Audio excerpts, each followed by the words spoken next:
Viewer discretion is advised. Your fave will be criticized. That's Chris. That's Shan. We are CCTV, the nonstop pop show. And it's time for a round of Is It Boppin' for the biggest K-pop releases of February 2023. Looking for an awesome global music podcast? Chris and I have the inside scoop with extensive experience performing on stage and working at record labels.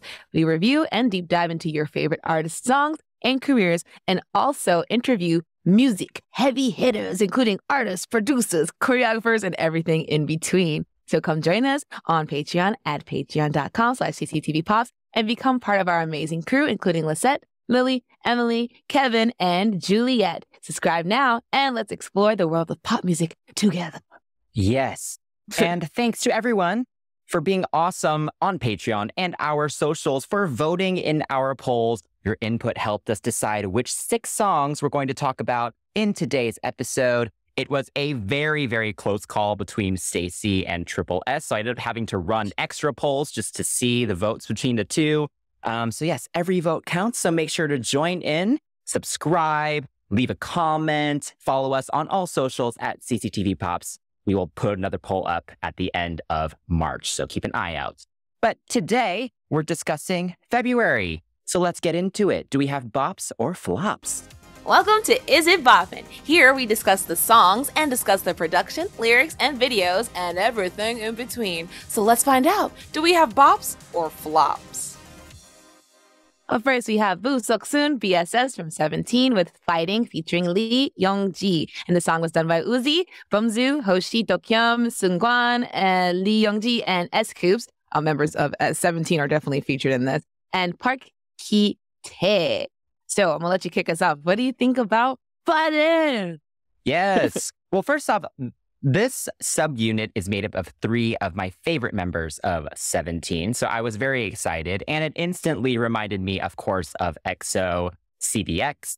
You know, 3 of the brighter members, the more charismatic members coming together to do something a little sillier, a little lighter. So that's really, really fun. And yeah, the song is exactly what I wanted it to be. It's silly, it's fun, but still refined. Which was, you know, that's always the key with this type of thing. And yeah, it just sounds like the writers had fun writing it, the producers had fun making it, and the 3 of them vocally also shine on it. They all sound really, really good. This is very much what they enjoy, I think. And you can hear that, you can feel that. And that's what makes it awesome. And yeah, I think the whole structure of it is really cool. There's all these hooks that come in. Especially the first few times I heard it, I feel like it doesn't go where you think it's going to go as it progresses. So every time it kind of switches up, it kept it very exciting.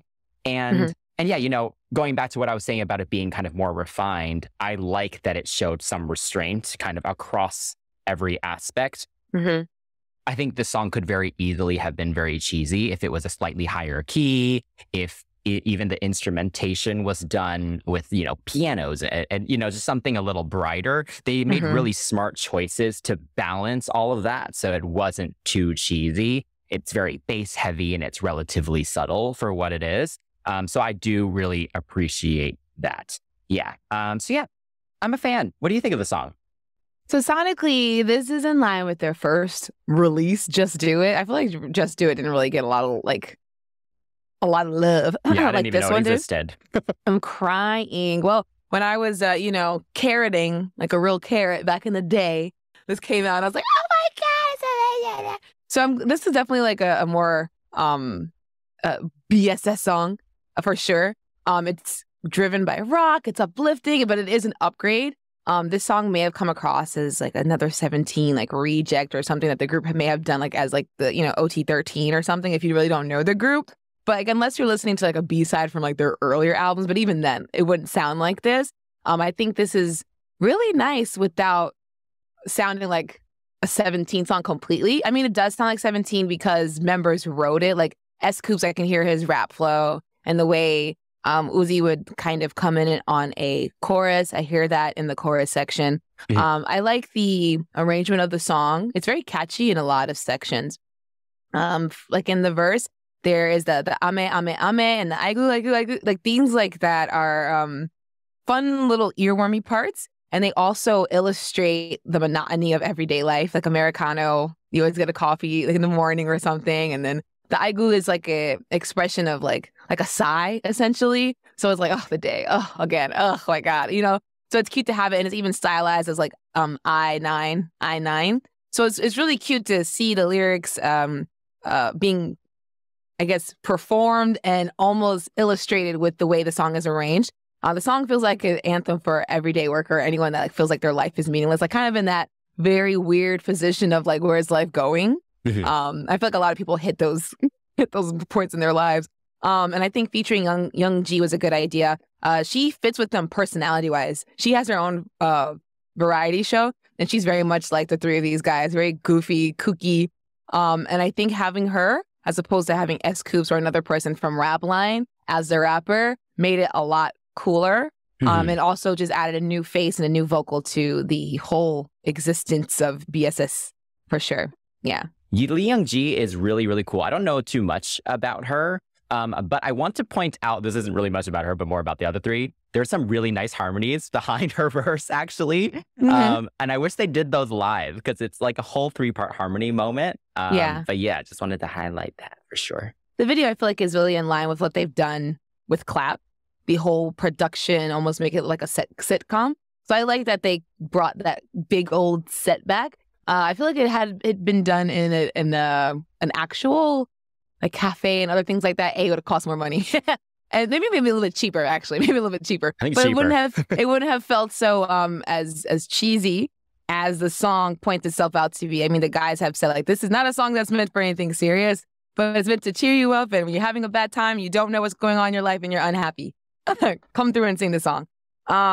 But yeah, like, you know, looking at the lyrics and all this, the monotony and like wondering why your friends are doing really well and why you haven't achieved all those successes and all the complexity of everyday life is in this video. You have all these places that we all recognize, you know, the cafe, they even have like a Wall Street area, they have a regular alley, and the apartment. So it helps people visualize what it's being said. Like, you're not the only person going through this kind of thing. A lot of us are having these kinds of thoughts or having these kinds of feelings. So if you feel good, you can make someone else feel good, and it has that kind of effect. The video really illustrates that really well. And I think the whole like FOMO thing with the split screen of, you know, Hoshi on the plane and then Seungkwan on the bench is a nice juxtaposition as well. Yeah, I think overall it felt like a musical number that was one of those like live musicals that you see on TV now. Instead of like going on Broadway, they just film it and tape it. So I like the way that felt and, you know, felt with the sound of the song. Yeah. Yes, that's my main comment as well, is that it just matches the song very well. I think it goes back to what I was saying. It felt refined, but still kept the fun of it all. It was silly at times, but all the colors are kind of dull and kind of reflect that monotonous, quote unquote, monotonous kind of life that they're referring to. They're not in like a super bright bedroom. And, you know, the stock market is actually, it's going down in the in the image. So I love all of that. And I think it does ground it all really well. And yeah, you know, I think making the focus the three of them and how good of a presence they have. Like, they're all very charismatic, as I mentioned before. So really relying on strong facials from the three of them, just strong acting, strong, just, you know, abilities in front of the camera, I think was smart. And all three of them do a really, really great job and keep it, just a good balance between kind of very lighthearted, but also referencing kind of the seriousness of kind of everyday mundane life that they don't really have to deal with, but all their fans do. Going to the choreography though, I love it. Absolutely love it. I watched all the comeback performances. All the different sets and stuff are really cool, like that high B budget coming through for sure. And yeah, again, they just all shine. It's those little moments more so that, yes, there are intricate kind of more cool choreo moments, but really the parts that stand out are just when the three of them are kind of interacting with each other. Like the second chorus when they're all doing the little fighting thing at each other, and the little part where they're like walking through each other's arms and stuff like that. All of that is the true highlight for me. And it would, again, just really relied on their chemistry together. And yeah, it's just really, really fun to watch. Yeah, agreed. The choreography is very on the nose in terms of what is happening in the lyrics. Mm-hmm. So, they're on the floor, they're laying down, they're waking up in the morning time, getting coffee, the fighting. Fighting is a very well-known thing. If you watch dramas or if you've seen things, you see the fist. So having that there as a representation of the word is great. The high five that one would give themselves or give it to another as a point to the audience is really nice. So yeah, I think overall this is like a really well put together, well thought out thing, and it didn't really require much like crazy effort to get the point across, and it's still very good. So it's pretty solid, I would say, altogether. Yes, for sure. So yes, what do you rate this song? I would give this one a 9 in terms of, I think I'll give it a 9 in terms of like a song, and it's better than their first one, Just Do It. So yeah, I'll give it a 9. Cool. Yeah, I'll match you with a 9. I need to go back and hear their other one. But yeah, I'm impressed. I did not love the other songs on the project, to be honest. But yeah, this one's up there. I'm excited for them to do it in concerts and stuff. All right, so moving on to the second song, we have Killer by Key. And this one was done by Hwang Yubin, Chris Cronauer, Closely, Riva, and Philo Burnt. I may have said all of those names wrong, so I apologize, but you're all very talented. Thank you for writing this song. All right, so what do you think of this one? So this is his repackaged title track. Yes. All right. So this is 80s, of course. Again, I'm glad he's still sticking with it because the trend is starting to ooze out of not the right word. I don't say ooze his way out of it. It's no longer as trendy, right? Yeah, it's starting to ooze its way out then very slowly, very stickily, just coming out of K-pop, which is nice. Like I said, I like 80s music, but after a while, if the songs aren't good, then you're just trend writing and it bothers me, and the song does not do that. At first, it does sound like The Weeknd, but rather than it having an R&B influence, it goes to a true pop song. And I like that the sound is maintained. There's no trap drums or like SM style bass slide to make it sound like it's an SM song, or it's like a pure 80s jam. It feels like Flock of Seagulls, I Run So Far Away, and Michael Sembello's Maniac. I think it's more Maniac than doom doom doom doom doom doom doom Maniac. That kind of feeling. Run So Far Away, I'm not sure. A little bit of it, but not as much as Maniac. The song is good, and I like that it doesn't sound too much like The Weeknd because it is brighter in tone. And lyrically, I enjoy that he admits that he's trouble for the lover and has been trying to avoid that person. But since they keep returning, they should know what they're signing up for. Like, okay, I will entertain this, but also understand that I am still a bad person, That tried and true. Oh, I'm such a bad person. I'm trash. But like this is literally that song. Because that whole like promise you won't regret line, I was like, ooh, that sucks. Like I can tell based on the lyrics, he killed this person's heart and feels bad for doing it, but he still has feelings for them. But they're also kind of tinged with pity. Like it's very dramatic how the verses say like, well, this happened. It was like a crime scene. And it was like this, and you were crying so much. There was no hint of I'm sorry I did that. It happened. I'm bad for you, but you keep coming back. I think the second verse and chorus are great shows of his top notes. He belts very well. He's always been very good. It never sounds too nasally or strained. And I like in the bridge, he goes lower and it sounds really haunting because it's like soloed out and it's just him singing very lowly. And it makes it feel even more like, oh my God, the killer's behind you. But I liked it for sure. What about you? Yeah, I agree. Vocally, Key sounds really, really good in this. It sits really well within his range. I would like to think, I feel like this song just feels perfect for him. So I do wonder if this song was written specifically for him or if it was just kind of found in like an A&R aspect. Because it does really fit him very, very well. And, his whole thing, this whole last project was the 80s sound. And so, maybe, I'm just curious what the history of it is. But I think this is cool. Going through his vocal first, I agree. The verses are where he really shines. A good amount of emotion. And he does have kind of a slight rasp when he's a little more open with his voice. When he belts, it kind of completely disappears. So there's just like nice textures kind of throughout the song, kind of very different kind of uses of his voice. And love how much head voice he uses in the chorus as well. That makes it a bit more different from his other stuff. And I agree. The second it started, I also thought The Weeknd. I agree. He does it a little brighter. So at least the second he starts singing, you no longer really feel that, which is good. But the actual production, it is very 80s classic, like those songs that you mentioned. But all the choices were really well done. It didn't feel like a derivative of it all. It did feel fresh still, even though they used such retro drums and retro keyboards and stuff in there.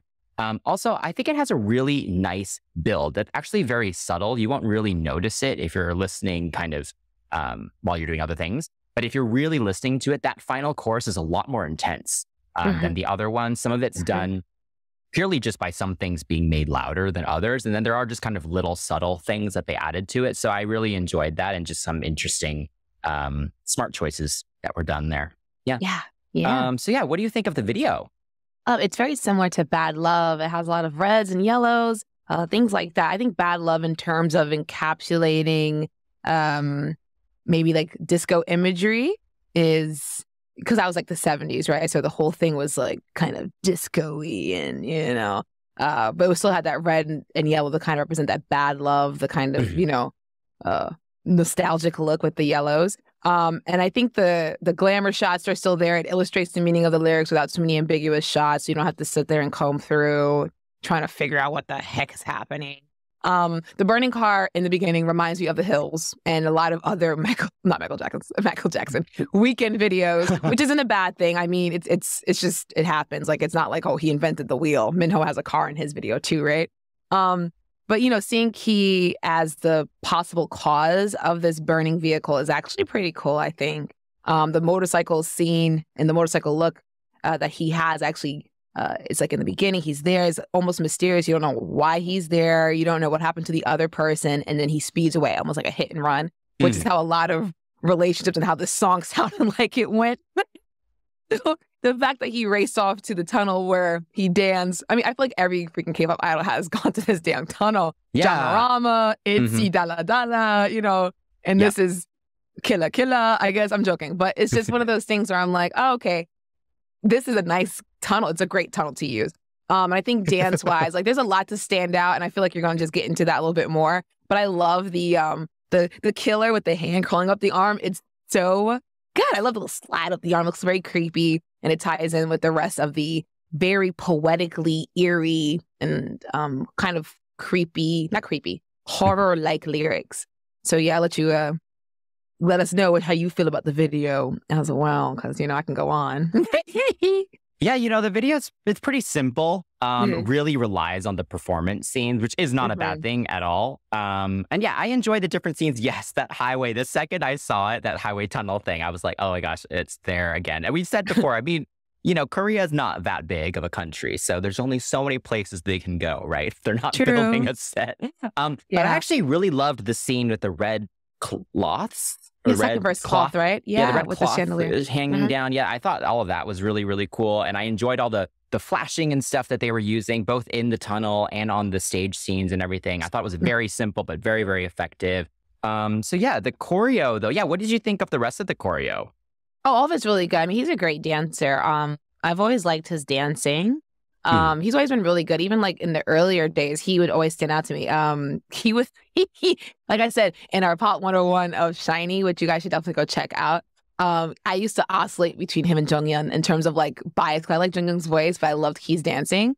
And then Taemin was like 15, and I was like literally, we were both like literally the same, around the same age. And I was like, that's so weird. I can't, you know, I didn't pick the kid. But yeah, I oscillate between them because Key's voice is good, but his dance was even better to me. And his presence was nice to me too. So I think he has a good way of making some of those flaily moments that they have in the choreography not look like he doesn't have control of his limbs, you know? So I appreciate that. Yeah, he's super, super clean. I know I've tried to learn a lot of SHINee dances before, right? And he's usually the one to watch, actually, because he's really, really clean with where all of his different angles are, with how different hands are supposed to be and stuff. He's actually, I think the most accurate out of all of them. So yeah, really, really appreciate that from him. But yeah, the choreo is cool. Lots of background dancers that are able to create some really beautiful pictures right from the very beginning. Love kind of the more contemporary thing going on in the first verse. Then there's just lots of uses of different ripples and mirrors and stuff just to really fill up the stage. So it's a really well done choreography. And yeah, you mentioned Michael Jackson, I guess, on accident. But I mean, of course, you do still see that influence there. Of course, we were going to get the claws and kind of just other kind of typical kind of monster moves. And that's all here, but they did a good job of not making it feel too cliche as well. Yeah. But also I need to shout out the performances. We were watching some together when you were over here, and the fan chants are hilarious in this. The Shawls have to actually sing and make sure they're on key, and they do a great job. So yes, good job, Shawls. So cute. Yeah. So for this one, I prefer Bad Love, I think, to this. But it is still pretty good. I will give it an 8.5. Yeah, I'll give it an 8 because I think I'm like really stuck on that whole Bad Love album in general. And if this was something from that era, then I can see why I didn't quite make it. But yeah, and then listening to like the whole Gasoline era and like the whole album, I think this is a repackage is almost a little out of place. Not a bad song, but considering what he did on that album and then following up, just 8 right now. Up next, we have STAYC with Teddy Bear, done by Black Eyed Peas song, Jonggun, and also someone named Flight. It's spelled F-L-Y-T. You know what? These names of these producers are always so much fun. I mean, you got to be creative. So many are taken now at this point, right? Oh my God, totally. People had it so much easier 20 years ago with coming up with different stage names and stuff. Yes. All right. So if you've seen our pop-off about STAYC, IVE, and aespa, you would know that I am actually quite a fan of STAYC. I've loved their first few releases. So them going cutesier was definitely not the direction that I wanted for them. The whole kind of cutesy, really girly pop thing is just like not for me. So yeah, this just isn't what I wanted from them. But yeah, production-wise, this sounds like a 2010s dance pop song, electro dance pop song, like Katy Perry maybe could have written a song over it. No, the production though. No, I'm not saying the song itself. Imagine the production. So funny. She could easily write something over this production. That's so funny, yeah. Yeah. And I'm not saying that as a good thing this time. I think Katy Perry is great, but like this is not. I think the verses are better than the chorus. I think there actually are some interesting melodic choices and stuff that are in there. The chorus, it's not actually terrible. It's just, again, not for me. Like, it is quite catchy, but I personally just find it annoying. Yeah. And the way they're singing it, of course, is also that very nasally kind of cutesy thing that K-pop loves to do. And there's also extreme tuning and processing on their vocals. There has been a lot of the time, but this time it's really, really noticeable and makes them sound super robotic. And especially that bridge as well. That bridge is actually pretty good, but it completely is ruined by the extreme auto-tune and processing that they put on it. So yeah, I'm just not happy about this song. Yeah, I think a lot of the exposure that we had gotten was from like TikTok videos or some type of reels because it was highlighting the chorus. And it's such a shame because the song is a little bit deceptive as the verses are actually cooler and have like this really fun bass line. The broken down pre-hook, man, that's where they get you because they break it down so they can build it back up into what you described as that 2010s. Yeah, I got 1980. What year was Taylor Swift born? Because that's 22. 1989. Yeah, this is 22. This whole I don't know about you, but this is literally the same guitar riff. Like, I mean, granted, it is a 2010 style, but instantly my brain went to 22 because it sounds like it. And the only thing that really makes it a little bit different is maybe a slight note change and then like this very wiry synth going through it to simulate the ooh, ooh, ooh, ooh, ooh, ooh, oohs. There's also a synth doing that too. So unfortunately, they got this part of a. Oh my God, it stinks because the song could be so much better had they not had that one part for me. And lyrically, the song is on par with their other releases about being young girls trying to live their life in a satisfying, age-appropriate way. The second verse is not terrible. like the age appropriate. Yeah, it's a little cooler. The second verse is actually pretty cool. Yeah. Yeah, it sounds like a jock jam from like the 90s. So it makes the song feel a little bit more tooty. And then the rap is still there with a little bit of auto tune. So it has the girls feist. And the bridge, like you said, is good. It sounds a lot more relaxed. I think their comparison to their existence being like a teddy bear is sweet, but it could have been articulated in like a less juvenile way. There are so many other ways to express being a young lady and being age appropriate than saying that, you know, I'm a teddy bear, like a teddy bear. Ooh, ooh, ooh, ooh, ooh. But yeah, the lyrics were just, again, very much like, I want to do what I want to do when I want to do it. Like, I don't want to live my life the way you think so, which kind of stinks. Like I said, there's ways to do it and they just didn't really articulate it well. Even in the video, it's like, it doesn't really lend itself to anything except being cute and a young girl's getting their way in life, which isn't a bad thing. Girls on top all the time. I'm here for that. But at the same time, it was almost done in a way that was too cutesy for them. I think Jay and Hyun are the youngest, like about 16, 17. Those two are the youngest for sure.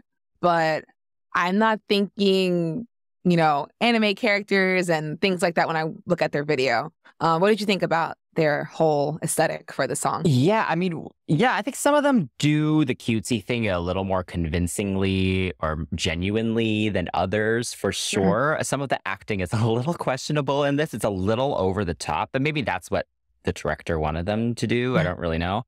The video is interesting, though. Like, it is at least entertaining. There's a lot of different scenes, and there's some cool effects in there as well. And I thought they did a good job with what they were given with it. But yeah, I'm not over the fact of how cool they were, kind of the first couple singles. Like, yes, there was definitely, I mean, they're very young. So, of course, that was there from the first few videos, but there was still an edge, you know? And this video has no edge at all, which makes me sad because I do think that the other stuff just felt more genuine a little bit. Like they weren't trying as hard. This one, it feels like they're trying really hard, which is never great. I don't think it always should feel more natural.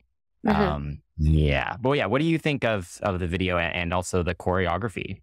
The video, like I said, lends itself to like this whole anime character kind of thing, where 3 of the girls are normal girls working at a convenience store. There's a fangirl and there's a commuter. And then 3 other members are playing the teddy bear girls who are wearing the fuchsia tutus, right? Or magenta, whatever color. Don't clock me on the pinks, y'all. Don't clock me. But yeah, again, just normal girls with normal lives being enhanced by superpower girls who make their fantasies come true. You want that concert ticket. You want space on the bus. You want that special snack.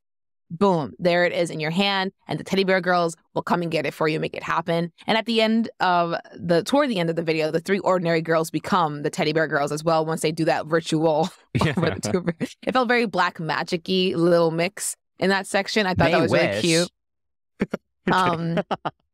That's funny. But yeah, I think they did a cute job of trying to make it seem like they were getting wrapped up in this teddy bear gang, because then you have like the masks and they make more sense, and they're all dancing in the same fuchsia tutus, and everyone around them are teddy bears. Like I said, I think the anime cuts are interesting. The way they illustrate everyday life being made more magical, I think that's very sweet. But again, there are better ways to articulate a young lady being a sweet young girl without having her march and stomp and pout her face out, like in the choreography. Yes. It sucks because Poppy is very much handography as well, but Poppy had a more of a cooler vibe to it. It wasn't sexy. It was just Poppy, yeah. The difference between drinking like, you know, a water and a sparkling water. Like, yeah, it's water, but then it's kind of cool because it has a little bit of crispy, you know, an edge. Bubble. There's a bubble to it. Yeah. So I wouldn't call Poppy edgy or the way they say.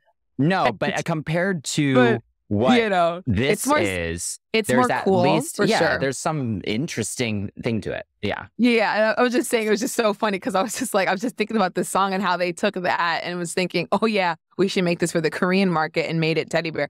It just wasn't the greatest from them. Choreography wise, seems like a lot of energy, like even more so than the other dances, because they do have to maintain that smiley face. I think the little, that's cute. They can do that. Like you know, really quick, briefly.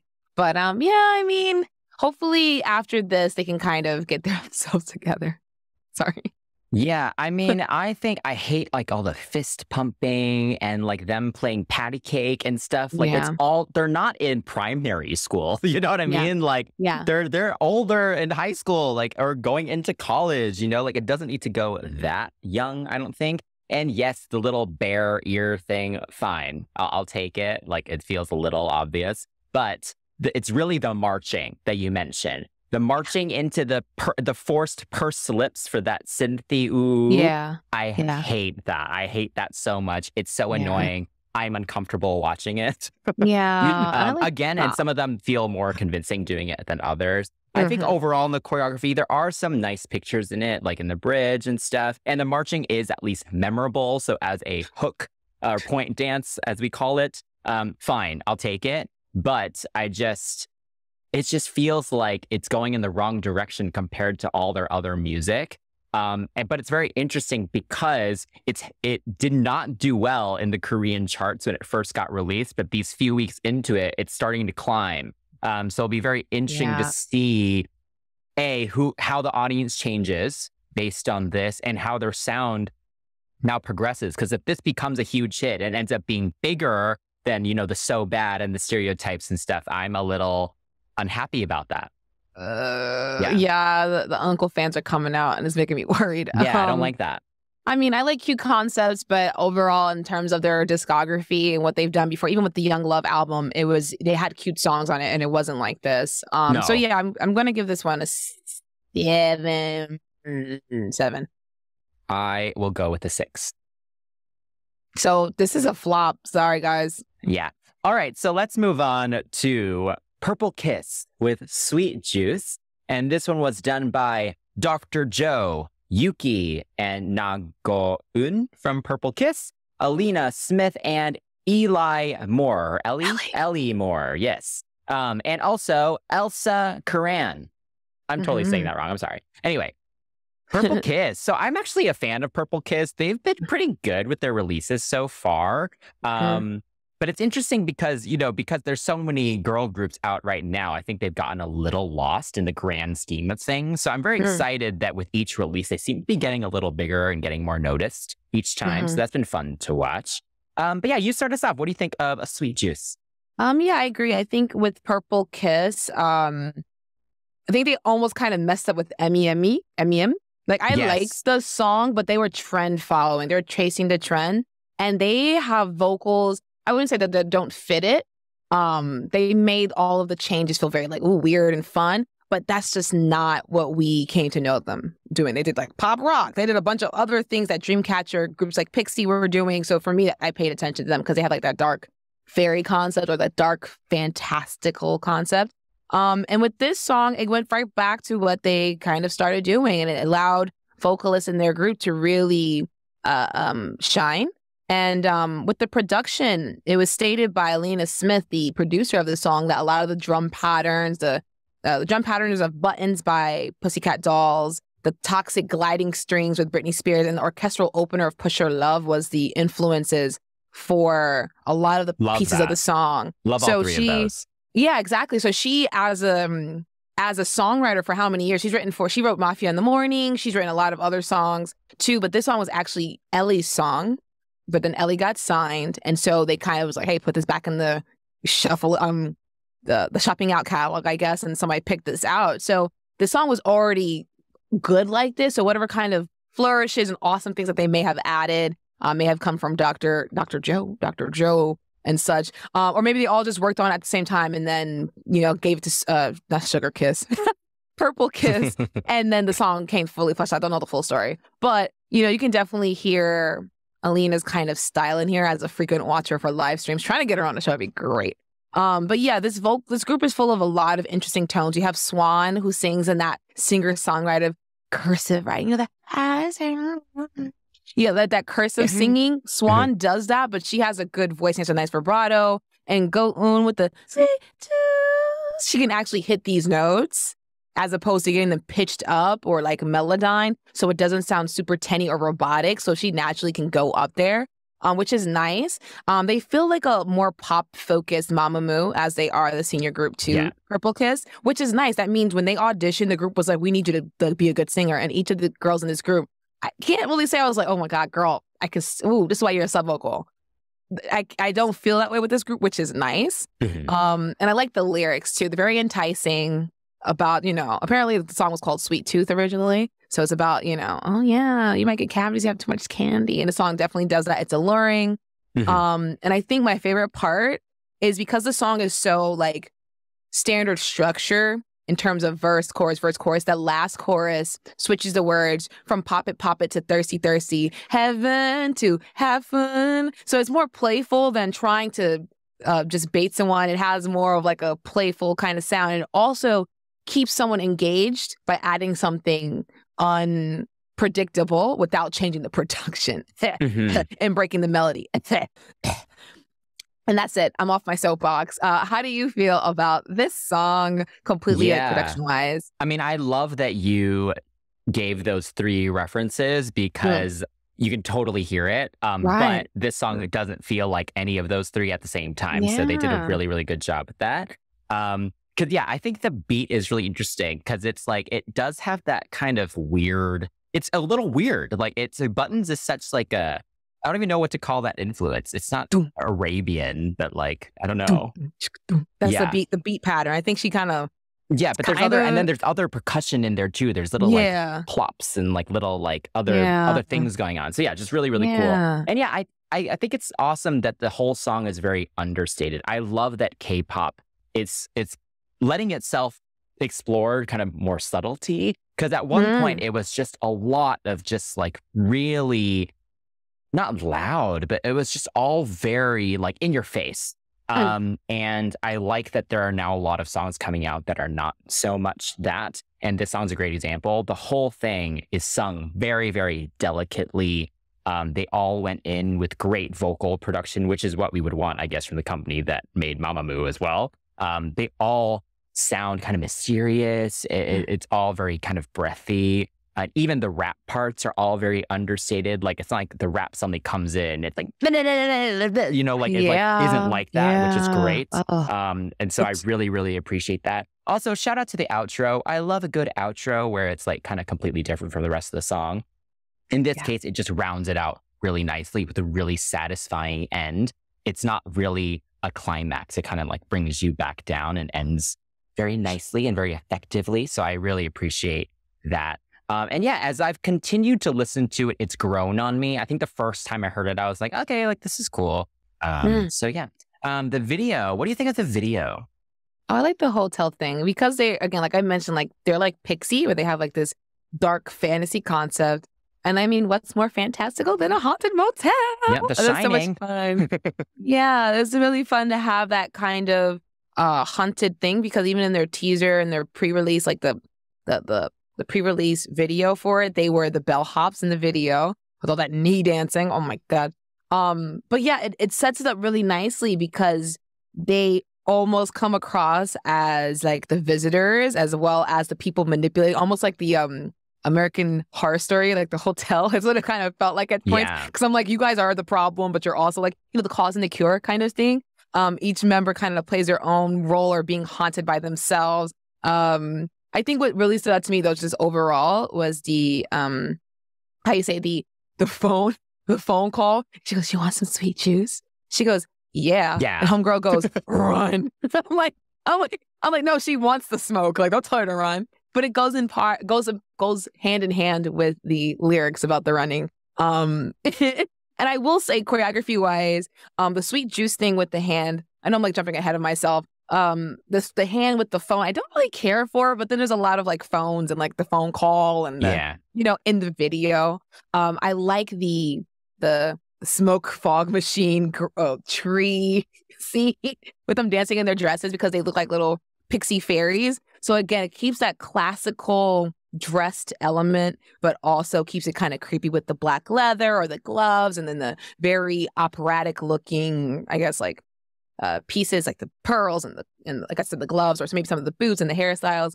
So it's a good little mix of like dark and not light, Yeah, it was purple and black, I guess. I mean, it's on par with a lot, even though their debut video, like their debut single, it was them looking super cool, but wearing clothes. I'm just like, what the heck? But it just fits their concept, right? So, yeah. Yeah, the whole haunted hotel thing is really well done. I think they handled it well. I think the whole haunted thing could be overdone, but I think they at least kind of kept it interesting, at least, and it progressed in a really fun way. Because once you kind of get to the middle and then you get to the phone call, just a lot of tension building the entire time. And it's kind of like, where is this actually going? So I appreciated that because it matched the song as well. I actually am not a fan of their styling. I was distracted by how like floofy some of their dresses and stuff were.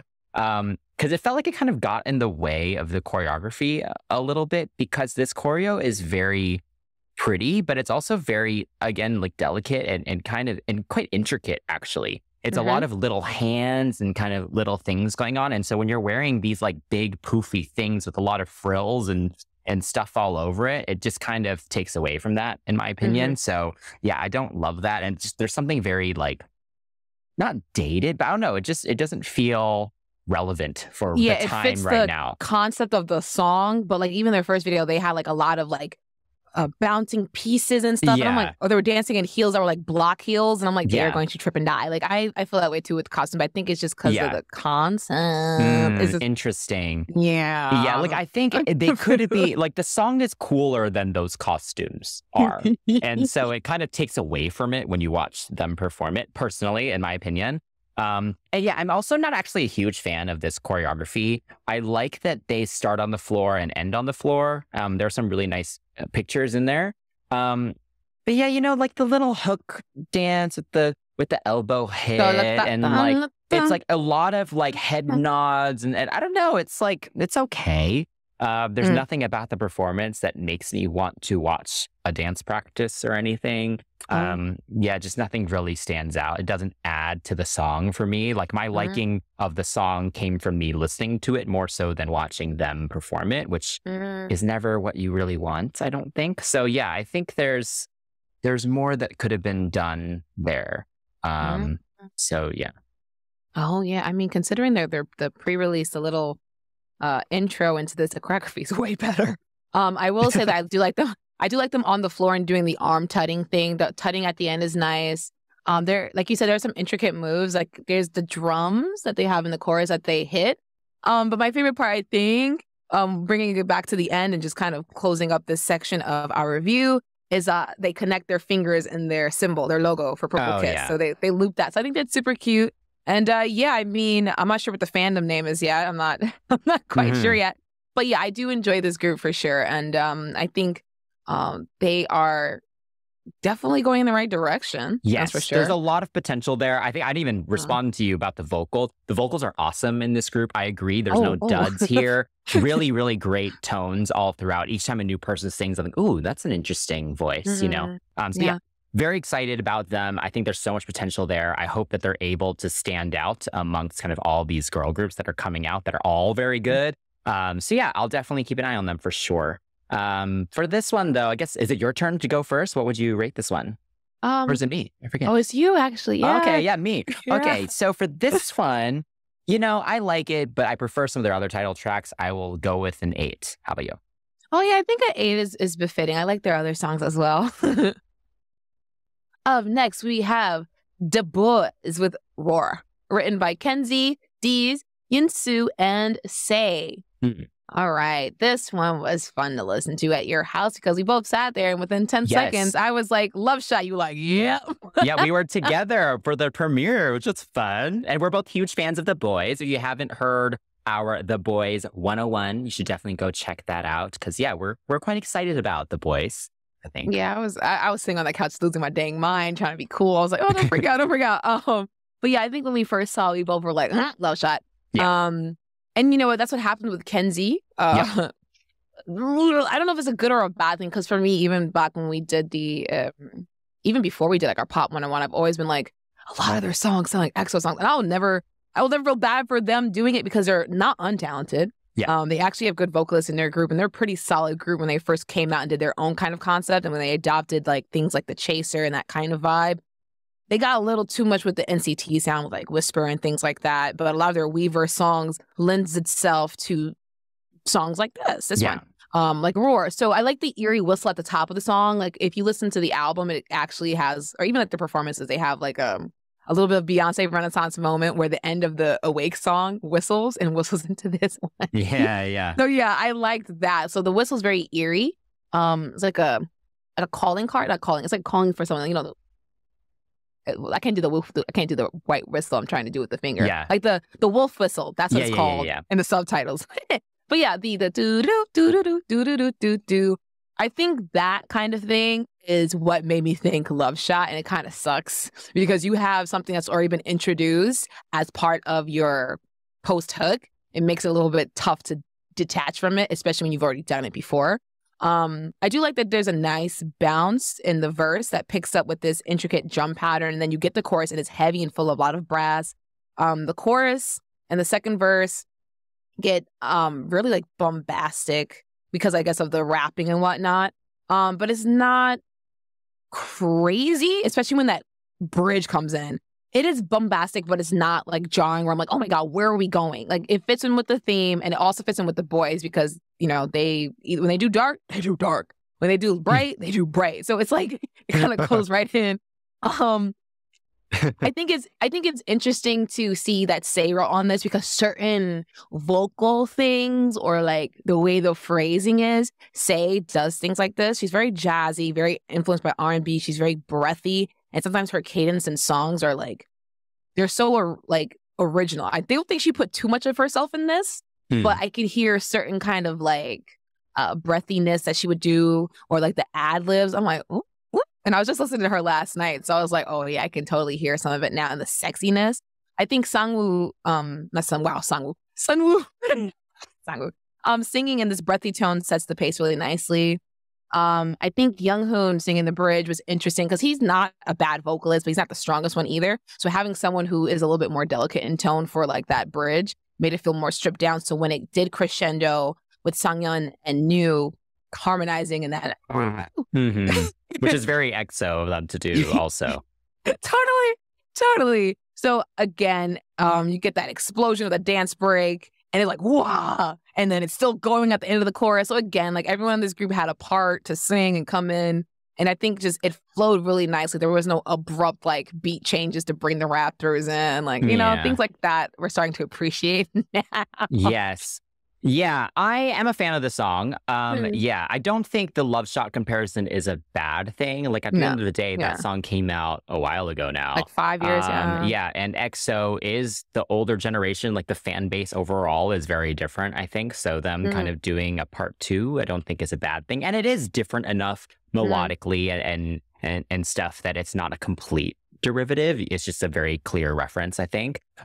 But it does sound like, and I don't know if this is just because it's Kenzie, because she has done kind of weirder songs as well. But this does feel like an older K-pop song just in its structure. Like the way the rap parts come in and where they're placed, the way some of the different hooks are done. The fact there's a built-in dance break, you know, all of that just feels a little like older K-pop. So I think I love that. But yeah, that just kind of leads to more comparison also. I especially love the final chorus and the production of that, like the way the synths cut out, the added percussion, the extra ad-libs and stuff. Again, very EXO, but it's just a very satisfying way to end a pop song. So yeah. Vocally, they all sound really, really good. You know, I think this is where we've wanted them to go. We both love The Stealer. I still think that's their best song at the moment so far. Wait, did I say The Chaser earlier? Oops. You did. The Chaser's great too. But the not Stealer, them. it's The Stealer. The Stealer. Yeah, but you know, this is where we wanted them to go. They're clearly in their kind of part of their life where they're starting to, you know, just be more mature and start feeling themselves a little more and just being more comfortable in their skin a little bit more. And the last few songs did not reflect that at all. And these just feel really a lot more comfortable for them vocally and visually, which we'll get to. But yeah, they all sound really, really good. And this is definitely where I wanted them to go. And yeah, you mentioned Sunwoo. He is such a well-rounded member. Oh man, like he does the raps. His vocal technique has gotten a lot better. Visually, he stands out a lot as well. So yeah, just a big shout out to him. Every time I see the boys, he starts to stand out more and more, I think. And Sungyeon as well. He has been shafted the last few songs and not gotten much to do. So I'm really happy for him that he gets to shine on this one because I actually love his voice. So yes, shout out to him. He deserves more time across their discography. So yeah, I've mentioned some of the visual aspect of it, but yeah, we watched the video together. Now that you've watched it a few times, what do you think? You know, when we watched the video together, I have seen this word. Girling. Yeah, and I have no problem because they're very good looking and the song wasn't terrible, you know? I was like, oh, yeah, you know? So yeah, I think what I noticed was that cadere, I'm terrible at like Latin pronunciation, but I kept seeing that. I'm like, I know it made something. It made something. It's got to made something with angels. They keep having wings. Yes. And come to find out, the lyrics did lend itself. The lyrics in the video definitely lends itself to it. They say chonsa, like fallen angel in Korean. Do not know the fallen word in Korean right now. It's like slipping my mind, but it's in the chorus. But yeah, the imagery of the fallen angel or the morning star, you know, that one is very interesting. You have Hyun in the beginning with the glowing marks kind of closing up where the wings would be. It makes me think like of the whole falling angel story because even in the teasers and in the video you can see about 4 of the members being archangels of different elements like Gabriel, you know, all the siblings essentially. So yeah, the whole kader means to fall. There's a lot of words and imageries about becoming a beast, and the lyrics lend themselves to that too as well. Like turning away from paradise, like shunning it for the sake of taking on life in a raw and like really greedy way. So essentially giving in to whatever it is that you love, you know, it doesn't have to be bacchanalia or anything like that.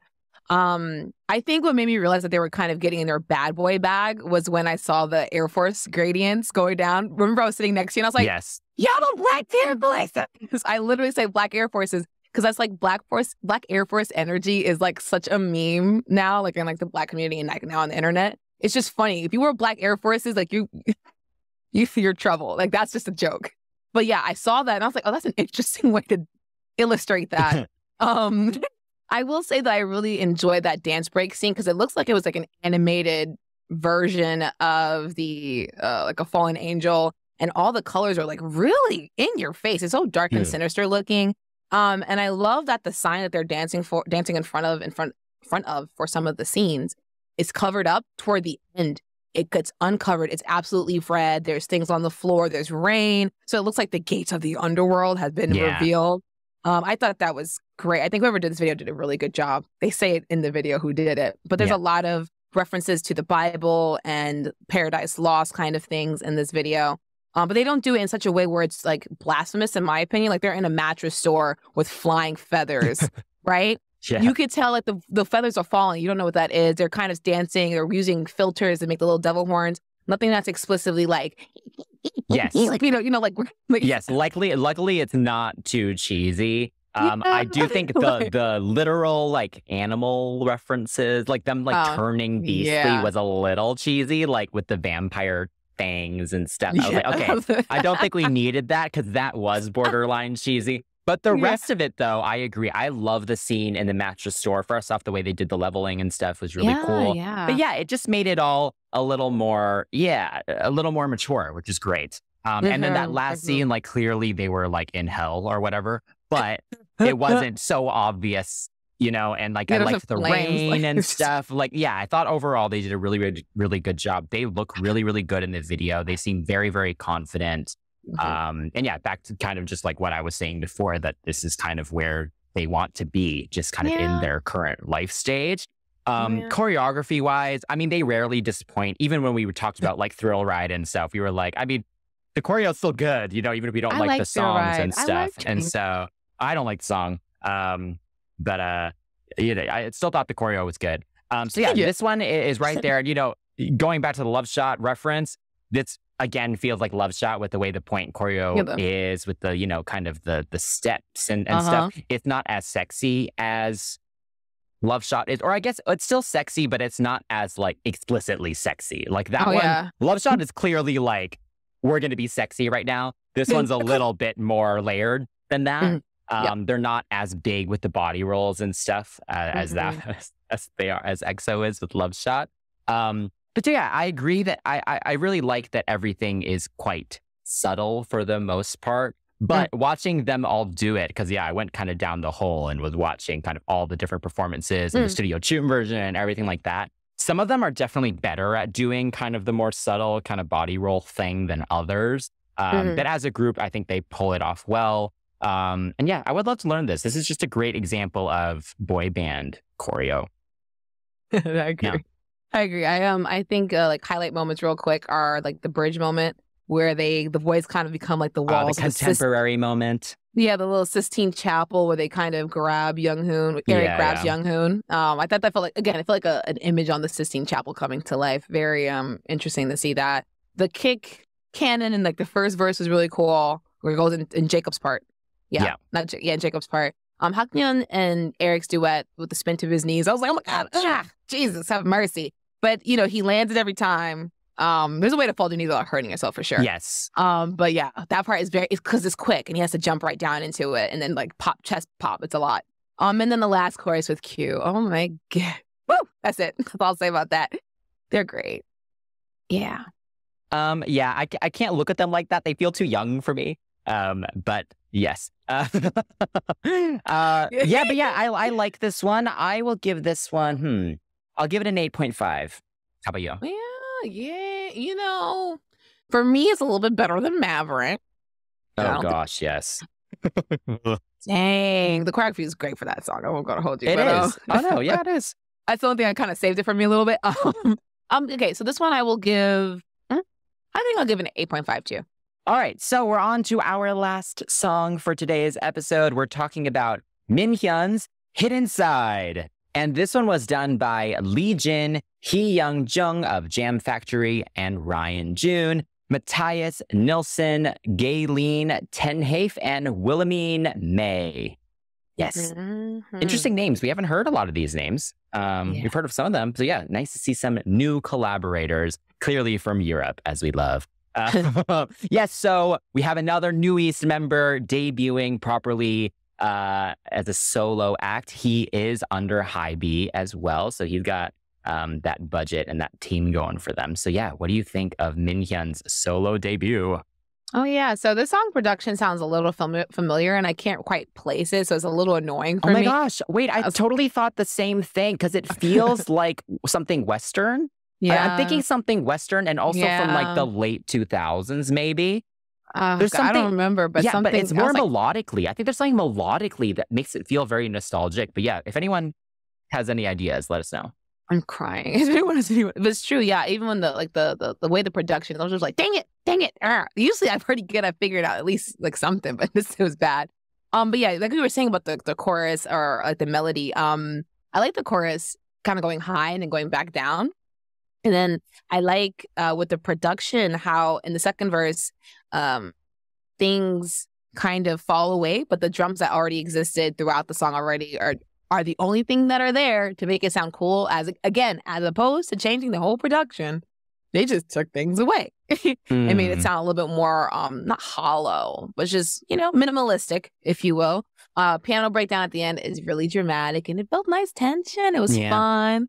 And it makes it feel a little bit more intimate as well. Something about a piano, grand piano, be it real or fake, making things sound a lot more intimate. And I think vocally he sounds really smooth. Like I said, him going high to low in the chorus, not a crazy jump, but it's nice to hear because he does actually have good technique. I mean, he's been singing since like he's second gen essentially, but he was just so young at the time that he's okay to kind of do his thing now and not be quote unquote old. So again, when he uses different parts of his voice, it doesn't sound too tight or too processed in post when it gets mixed. Like some other people, like we talked about with Purple Kiss, they have members of their group that can hit these falsettos, so it sounds really good when it gets mixed. It doesn't sound like they were getting pitched up. I do kind of wish for ad-libs at the end. He is fully capable of doing it. I'm not asking for crazy belting, but some oohs, some ahs, or maybe repeating of phrases would have been welcome. Just to kind of drive it back home, because the music kind of splashed and stopped and, came back in, doesn't mean that that's like, oh, wow, great ending. And I feel like he kind of fell into that hole that I've noticed a lot of male solo artists fall into, where they don't give you anything at the end because they're like, hey, you love me anyway, and I sounded good the whole time. give me more, baby. Let me ride this wave all the way to the end, you know? Bring me back to shore nicely. But overall, I think it sounded good. Yeah. No, I totally agree with you. I also wrote down, I think the final chorus ending just doesn't hit that next level, I think, that I thought it was going to. So it's a little underwhelming. But yes, let me preface by saying I am slightly biased. I love Minhyun's voice. Again, if I was Ursula, I'd be swooning after him to steal his voice. But yeah, just one of my absolute favorite tones, and this song does showcase it well. But actually, I think he can do better than this song vocally. This doesn't show him to his best at all, which is interesting. But yeah, I agree with you. Just to go to what you were mentioning, that piano bridge section is definitely my favorite moment. It adds a lot of intensity to it. And again, I wish that intensity did carry through. Maybe the piano should have been left for that final chorus. I don't know. Like, if they weren't going to do anything more vocally, I think production-wise, that could have brought it to the next level. I don't know. Yeah. But yeah, I think it's a solid debut release. It does feel slightly safe, which I don't think is a bad thing at all. I think it's better than Baekho's song. Yeah. You know, I think for him, you know, I loved Universe, but just based on the songs that he would use to cover and what he was into, I kind of expected a really kind of more laid back, like acoustic kind of thing from him. So the fact that he decided to go kind of dance pop for his first release, I actually very much appreciate. Yeah. All right. Speaking of appreciating things, I appreciated this video. He's so cute. Yeah, he's pretty. So cute. Yeah, you know, and it's interesting how like they had him kind of being mysterious and kind of hiding his face a little bit. Like in the beginning of the video in the club, you know, all the foreigners, which I thought was just random as heck. God. Anyway, doesn't matter who was in the club, but he's walking through the club. Everyone's looking at him, and he's dressed like Joe from You. That was fun. Whoever he was supposed to be in this video, he is a wanted man. And he is unafraid to show off his powers. Like, I'm thinking the way the video was going, it's like an enhanced version of Now You See Me Too with the cards and the illusions. But he was like obnoxiously blipping every which way in this club. So it was almost, and he was freezing time. So there's a little bit more of a Doctor Strangey, Now You Can See Me kind of thing going on. Now You See Me kind of thing. I think the women in the video were hilarious because like they are so enticed by him. Like they had to remind themselves that they had a job to do. Like, do I risk the mission? Literally, the whole video is Minhyun's super pretty. That's what the whole video is about, basically. Because yeah, the beginning was definitely giving me like, is he just a playboy in the club? Like, you got that from that, really? Well, I was like, what is happening with this? Because the thing is, he's so not that, I think, in his, at least in the character that he shows, like in real life, quote unquote. So I just couldn't really take that seriously, to be very honest. So funny. I mean, him getting kidnapped in the middle did pique my interest, though, where I was like, oh, okay, there's like actually more to it than just him being super pretty and getting a lot of attention. I don't know. I think he has great charisma and he looks really good in it. But I don't know. The whole story was just a little half-baked for me. But I think he looks great in the dance sections. I think he's underrated as a dancer. And so, yeah, it was nice to see that. I like little moments in it. Like there's all these like little chest pops he does in the second verse. There's a lot of nice little pictures with the background dancers where he dances with each one kind of individually as well as together. It's all just very clean. Yeah, it matches the song well. And I like all the styling he's been doing for his comeback performances. So yeah, what do you think? I think the choreography definitely lends itself to the whole magical man, Now You See Me thing, which is nice. We get the magician gloves, we get the cards, so that's fun to see, especially in the video. I think that's why they didn't hit inside. There's a choreography piece of the choreography where he uses his hand as almost like an illusion. He switches it back and forth, and then it turns into like a gun. Like, so it's one of those, like, I have a trick up my sleeve. A magician never reveals his secret, which plays into the whole like him blipping all around the club and the, God. But yeah, again, I think all those parts like that and the choreography lends itself to the video so that all these transitions were happening, went right back to the dance scenes. I'm just like, oh, shoot, that's cool. Or, oh, wow, that move is really cool. And I thought the card was just like something from the video, but the video was deriving itself from the choreography. So I thought that was fun. I think it's fun to kind of have that be like the hidden side as opposed to blindfolding him or carrying around a bunch of sheets on stage and making it so obvious that you're trying to hide this man. So I think, again, it's really cool to see these kind of ideas come together as one and make this awesome choreography. Him being on the floor was interesting, though. I wouldn't have been on the floor if I were him. That's just me. Because there's certain parts I'm just like, why is he on the... Okay, whatever. I would rather see the dancers on the floor and then him kind of just still singing. But that's just me. When you're a solo singer, do not do stuff that would put you... Don't do anything crazy. Just kind of, keep singing. But again, it's K-pop. What can you do? Yeah, I mean, I agree. He's a really good singer, so I was hoping for some live vocal performances. Yeah, and this choreo doesn't really lend itself to that. But yeah, I think it's a solid debut. He's basically starting anew. And so I appreciate it. I like it more. Like I said, I like it more than Baekho's solo song. Sorry. And I've listened to the EP once, but I haven't really had time to sit with it. So yeah, I will definitely do that. But yeah, it's a solid start. It's not as good as Universe for me. But I will continue to listen to it. So yeah, I'll give it an 8.5. I'll give it a 7.5. It's not terrible, but it's not like great either. And I feel like he can do a lot more.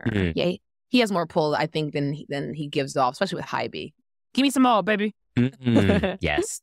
All right. So we are concluding this episode, but we do have a bonus for our Patreon subscribers.